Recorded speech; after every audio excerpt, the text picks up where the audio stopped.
Hi guys, it's Lynn here. I hope you're having an amazing day. Now today guys, I've got a very difficult task ahead of me. I'm going to be repotting my Saguaro cactus, commonly known as the Carnegiea gigantea cactus, or nicknamed the Cowboy cactus because it's one of them huge ones with big arms coming out. And it's actually out the back, and I'm going to be going and get it now. And it's going to be very large, as you can imagine, big saguaro. So I'm just going to go get it now, guys, and I'll be back in a second. Oh, ta-da! It's tiny! Only kidding you guys. Those of you will know that the saguaro is usually a gigantic cactus, but this is actually still fairly much a young seedling. And this particularly cute saguaro baby was gifted to me by Groovy Man, 1967 I think it was, Groovy Man. He's not been on YouTube for a while, so I hope he's okay. But he gifted me Keith gifted me this fantastic little saguaro. It was half the size when he did, and it's one he'd actually grown himself from seed. And he actually gifted me some seeds at the same time from Arizona. And I've sowed them seeds, and we now have lots of little tiny saguaros in a little seed tray that are about 2 years old, and they're still very, very, very small. So I'll link a video at the end of this video to how to grow saguaro from seed, if you're lucky enough to ever have seeds of saguaro. But this is me repotting this one. I didn't grow this myself from seed, as I say, Keith grew it about 1968, so I'm not 1967. Actually gave me this one. It's one he'd sown from seed, and I repotted it last year. It's gone nice and big, and I'm going to be repotting it now. Now I've already made a video on how to repot a cactus, so if you haven't seen that video, do check it out. Links will be up above now. And this is just more of a video vlog of me repotting on my saguaro. And it's always preferably the best time to repot a cactus during the spring and summer, or the very early fall, autumn like it is now. But because I've been a list of all these plants I wanted to repot, I just never had time. So I think it's best to get this repotted now before the winter kicks in. And I'm going to be actually overwintering this particular cactus in my office in the window. The majority of my cacti and succulents go overwintered in a polytunnel. But this one is still a little bit young saguaros, a little bit, ideally best kept above the 10 Celsius, which is 50°F, so therefore it's going to be kept in my office. But I'm going to be keeping it dry and relatively cool, because I keep my office very cool, until the following spring, probably mid-March. So here we go, guys. Now, I like to make my own cactus and succulent soil mix. And so before I go any further, I want to give a very special thank you to my videographer behind there, my wonderful fiancé, Hans, who is filming me today. So thank you, Hansi. And if you're not familiar with Hansi, then do go over and subscribe to his amazing YouTube channel, Family of Cactusy and Other Beauties. Links up above. Thank you. And it's great I've got my hands free now. Now I like to make my own cactus and succulent soil, and I use 3 equal parts of a loam-based soil, horticultural sand and grit. And the most important thing is when it comes to repotting cacti, it does depend on the type of cactus. Some like a more acid soil, and some, like the epiphytic cacti, do like to have more moisture, therefore a bit more peat in the soil. But this is just a general all-round purpose cactus and succulent mix I use for the majority of my cacti. And the most important thing is that you use a soil that is well draining. And if you want to know how I make my own cactus and succulent soil, do check out a video I have made called How to Make Your Own Cactus and Succulent Soil in 3 Easy Steps. As I say, I use 3 equal parts of loam soil and grit and horticultural sand. Sometimes I'll substitute the grit for perlite, but I've sort of gone off perlite lately. It seems to float to the surface, so grit is better. And the grit I actually use, I'm going to talk about it in a minute, it's not actually grit 100% in its true word. It's a grit alternative, and it's 100% molar clay. And I use a brand of cat litter. Don't laugh, it's non-clumping, it's 100% molar clay, which is this here, and it's a brand by Sanicat.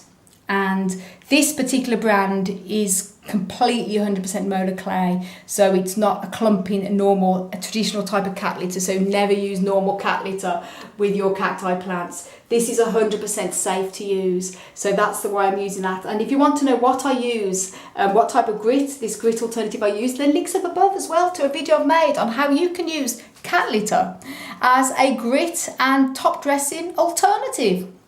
So although I'm calling it grit in this video, it is actually the cat litter, but it's 100% molar clay, nothing else. So this is important, you don't use any other type of cat litter because you will kill your plants. So there we go. I've put a little bit of soil in the bottom there. Now what I normally do, I don't personally recommend using gloves when it comes to repotting cacti because the spines go straight through.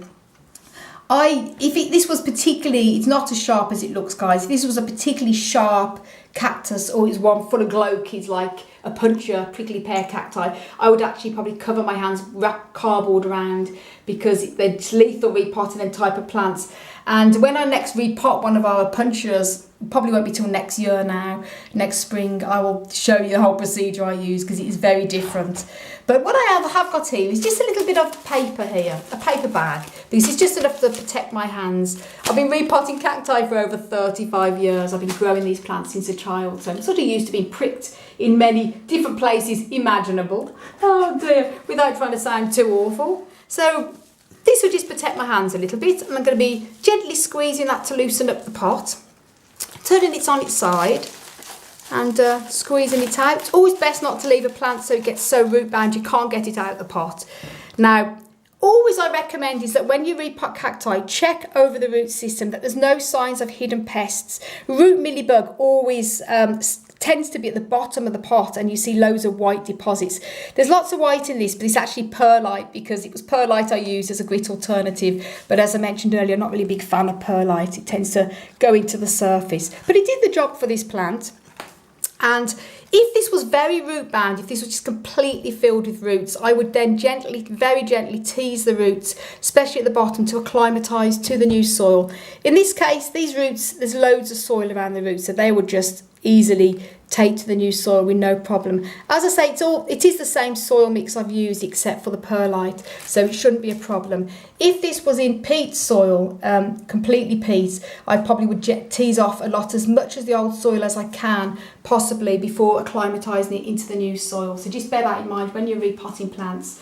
I don't need to worry about that in this case. And always the best time of year to repot a cactus is spring and summer by choice, or early fall, as it's October now, so no later than that. So the plant has got plenty of time to settle into his new pot before the real cold winter kicks in. So I've left this a little bit later than ideal for repotting, but better late than never.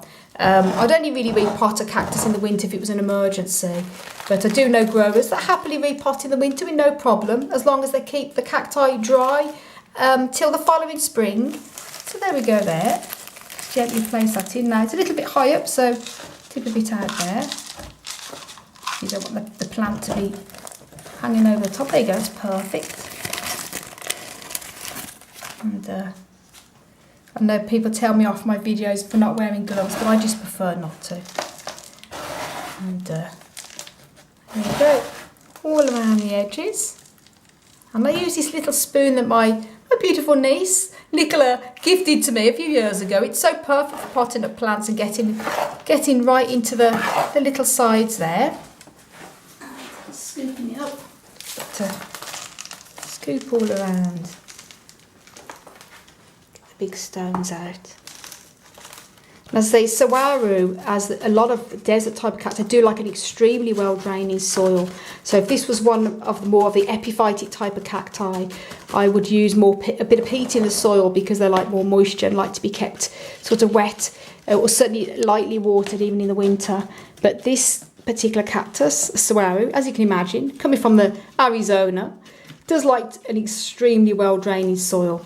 And by well draining, I mean a soil that dries out very fast in between waterings and comes straight through, not one. Like I wouldn't recommend using clay in cactus soils because it retains water for too long. And we know many growers here in Northern Ireland and UK that all have their own preferences when it comes to using soil. So As long as it's well draining, that's the most important. There we go. And then gently tap to let any of the soil to get down into the bottom of the pot. Here. That's great. And then gently, you don't want to press too firm down because you want to make sure there's air in the soil also. So don't press really hard down so it goes like cement. And what I'm going to be doing now is top dressing this with a little bit again of this molar clay cat litter. I think it's great. And so do check that video out on what I use for the grit alternative with the cat litter. And I'm actually probably doing this in the winter time, a good little winter job to top dress your plants with grit or whatever you like to top dress, as in this case I'm using this grit alternative. And I just think it finishes the plants off nice. It's not essential at all. I've used grit in the past to top dress plants and it seems to stay a bit too wet on the surface, which put me off using it for a while. But this grit alternative, the cat litter, dries super fast. So that's another good thing. It helps keep the neck of the cactus from rot as well. So it has a lot of tips, and it also keeps them annoying little fungus gnats that seem to fly around the soils a lot in the summertime when the plants are watered. So there you go, happy days. And put the little label, Saguaro Carnegiea gigantea. There you go. And I like to label all my plants. So some of the winter jobs I'm going to be doing, I'm going to be sharing it on the channel, will be top dressing my plants and also labelling them all. So label as many as I can because it's always good. I like to have them all looking all nice and neat and tidy in the polytunnel with all little labels on them. It's a bit of an OCD thing. So there we go, guys, and thank you, Hansi, for filming me. And if you want to know a little bit more on how to grow cacti and succulents, if you're new to the hobby or just want to check my website out, please do. desertplantsofavalon.com, and hover your mouse over the growing tips bar. There'll be a drop down bar there, lots of different sections on how to care for cacti and succulents. And stay tuned for lots more going on there. I'll have a bit more time now winter is coming up to spend on the website and do sort of at least a blog on there every other week on different types of cacti and how to care for them.